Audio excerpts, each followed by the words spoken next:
too long isn't just uncomfortable, it's unhealthy. With Ready Rocker, we make sitting a healthier experience for people of all ages.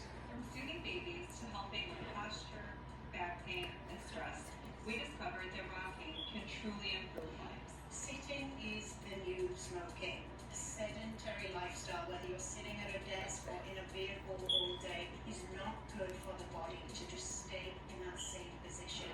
And that's why the Ready Rocker is so effective. The rocking motion constantly keeps you active and helps you ease pain, reduces stress. It actually releases endorphins in the brain. It's a mood booster. I used to be in pain all the time. But with Ready Rocker, I felt relief and I'm in a better mood. I take it everywhere. I can literally feel the stress being taken off my joints while rocking. My back stopped hurting, my arthritis felt better. It's just wonderful. Now you can join the movement that's changing lives and helping thousands find relief. Call now or go online to get 40% off your purchase. We'll even ship it for free. Plus, you'll get this bonus seat cushion. Ready Rocker is changing lives one rock at a time. Now it's your turn to experience the relief for yourself. Call 800-374-4128 or go to getreadyrocker.com. That's 800-374-4128 or go to getreadyrocker.com. Call now. The following message will sweep you off your feet. Are you still cleaning your floors with a broom and dustpan? Or down on your hands and knees with paper towels. Or dragging out your big heavy vacuum? Forget about it. Joe and Mary Beth back with another incredible invention. It's the Zippy Sweeper, the rechargeable cordless sweeper that's lightweight and compact, with an advanced triangular design that gets into corners and features 360-degree omnidirectional cleaning. It cleans any mess on carpets, hard floors, even long bay floors in any direction. Watch this. It cleans dirt and dust. For air. A thin trail of messy little crumbs. It cleans up wet vegetables. How about this confetti on the carpet? How about this broken glass? And stay tuned to find out how you can save things with this QR code. The secret? Advanced tri-brush technology. There's a separate brush on each side of the unique triangular head. No matter which way you move the triangular cleaning head, the 3 high-speed spinning brushes will sweep every speck from your floor right to the built-in quick-release dirt tray. Ordinary vacuums can miss messes and corners, but not the Zippy Sweeper. Its triangular head and built-in spinning edge brush pull the dirt out of corners where vacuums miss. Sorry, Milo. With its swiveling head and super low profile design, you can clean under your furniture without moving it. The Zippy cordless sweeper is 5 times lighter than an average vacuum cleaner, so it's great for cleaning the stairs. Zip into the future with Zippy Sweeper. Zippy Sweeper is available on Amazon for $119.99. But if you call or scan the QR code now, you can get it for the exclusive on-sale price for just $79.99 and with free shipping. Order now. Do you have a box of videotapes, film reels, or photos that aren't degrading? Legacy Box professionally converts them to DVDs, thumb drive, or the cloud. Legacy Box is simple and safe, with over 1 million satisfied customers. Visit legacybox.com today and get 50% off. I'm Will Ripley, Taipei, Taiwan, and this is CNN. Well, hopefully, a diplomatic agreement to end days of fighting at the Sea of Gaudet in the Democratic Republic of Congo between government forces and Rwanda-backed rebels. Officials in Kenya say the presidents of Rwanda and the DRC have agreed to a meeting on Wednesday. CNN Sunlight Television has details. This is what it sounded like in Goma. Heavy gunfire ringing out. As soldiers from the National Army tried to fight off an assault by M23 rebels. They seem to have failed, and the Rwanda-backed M23 group claims it seized control of the eastern Congo's largest city after driving out government troops, forcing thousands to flee, families unsure of where to find safety.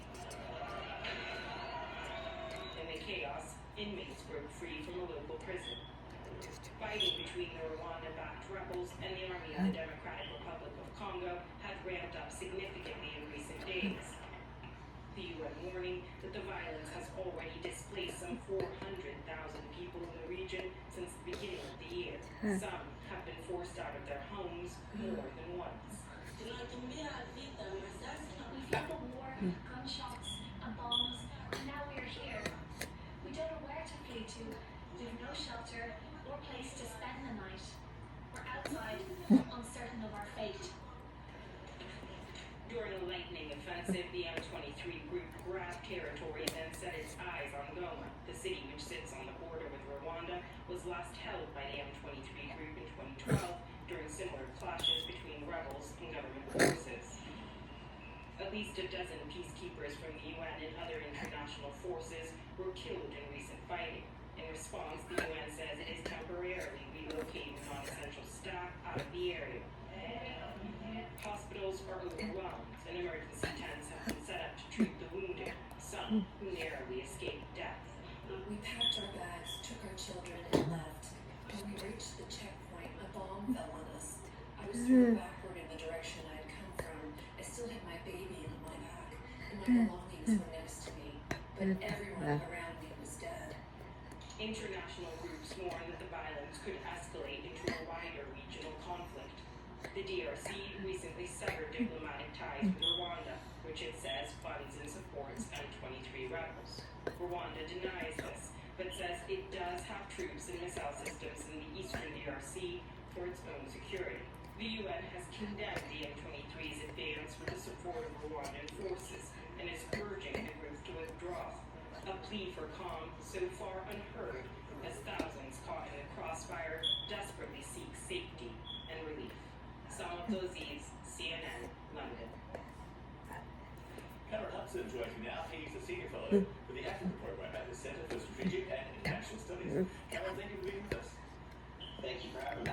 So right now, it's not entirely clear who side controls the city of Goma, which seems to be the target of intense ongoing fighting between the Rwanda-backed rebels and Congolese government forces.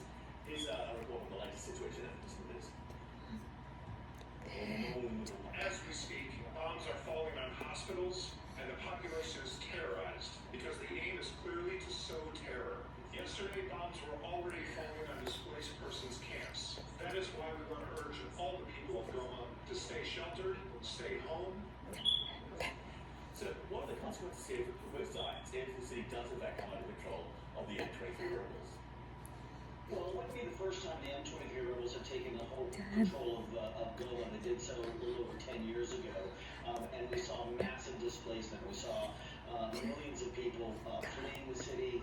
The city of Goma in eastern Congo is a safe haven, largely from the instability and violence of militia groups that have been present in eastern Congo for many decades now.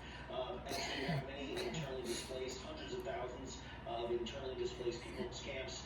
And so you see those camps start to empty, people start to flee. So you can have a huge displacement crisis on top of an unfolding humanitarian and warlike scenario.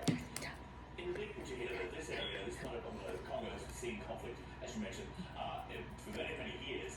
What has been fueling that conflict? And what has got us to this point that we're at now? Well, the origin for the conflict and instability in Eastern Congo really dates back 30 years to the Rwandan genocide. And the perpetrators of that genocide, Hutu militiamen, fled into Eastern Congo, just over the border, into a safe haven area. And they used that safe haven in Eastern Congo to continue to launch attacks against the Tutsi army of Rwanda. Rwanda, since that time, has been trying to push back against these Hutu militias and has increasingly used and relied upon their own proxy militias. And it's this proxy militia, the M23, backed by the Rwandan government, which has been pushing deeper and deeper into Eastern Democratic Republic of Congo, trying to push back the militia groups and now even the armed forces of the Congo to create essentially a buffer zone along the border to create more security for the Rwandan government. So the question here isn't so much Rwanda's involvement or their support of the M23 rebels, but rather are they real militarily by Rwanda with boots on the ground? Here's the assessment on that from the UN. Well, I think there's no question that there are Rwandan troops in Goma supporting Of course, it's difficult to tell exactly what the numbers are. You've seen some estimates are very significant, 3,000, 4,000. And Congo Foreign Minister described the Rwandan-backed offensive as a declaration of war that no longer hides itself behind diplomatic maneuvers. On the surface, that seems a reasonable statement. Are we there at that point now? Well, we very well could be. I think the difference is that the Rwandan government continues to deny any official involvement in this conflict and deny any official support to the M23 rebels. And so if it were to be determined that the Rwandan armed forces were actually engaged on the ground in a fighting capacity, that would, I think, change the nature of this conflict. It would make it not just instability in Eastern Congo, but it would make an interstate conflict in Central Africa, which I think would engage the international community in a way that it hasn't been before. Just quickly, an op-ed which appeared in Financial Times Monday argued that because of Rwanda's economic dependency on foreign aid as well as income from international tourism, essentially the West has a lot of leverage here to force Rwanda to back down or moderate its behavior in some way. But there just isn't a will to do so. And it goes on to argue that basically Rwanda gets a free pass. Is that true? And if so, why? Well, Rwanda has emerged as a very capable partner of the West. President Kagame, the Rwandan president, you'll find him in Davos, you'll find him at the Munich Security Conference. He has learned very well how to engage Western donor countries, build their confidence. Just last year, the UK government had signed a deal with Rwanda to send back African migrants from the UK back to Rwanda. So he has been, I think, a bit of a darling of the West, gaining the confidence of the West as a very capable and technocratic leader. And I think they have given him a wide berth to pursue security aims, also related to the fact that, you know, the Tutsis of Rwanda, his tribe, suffered as many as 1 million deaths in 100 days during the Rwandan genocide. And there's still an enormous amount of kind of guilt within the international community that we did not come to the rescue of those Rwandan civilians 30 years ago.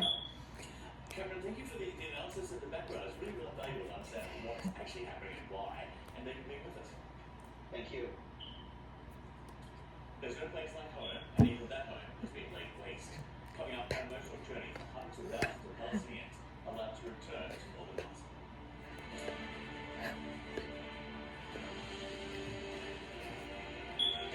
Are you still paying full price for gas? Stop leaving money behind every time you fill up. Start earning real cash back. Download the free Upside app to get cash back on every gallon of gas you buy. It's that easy. I don't understand how more people are not talking about Upside. It's a free app that literally gives you cash every time you get gas. You're putting gas in your car anyway, why not get real cash back? If you like free money, download Upside. I just got cash back for only $200 to $300.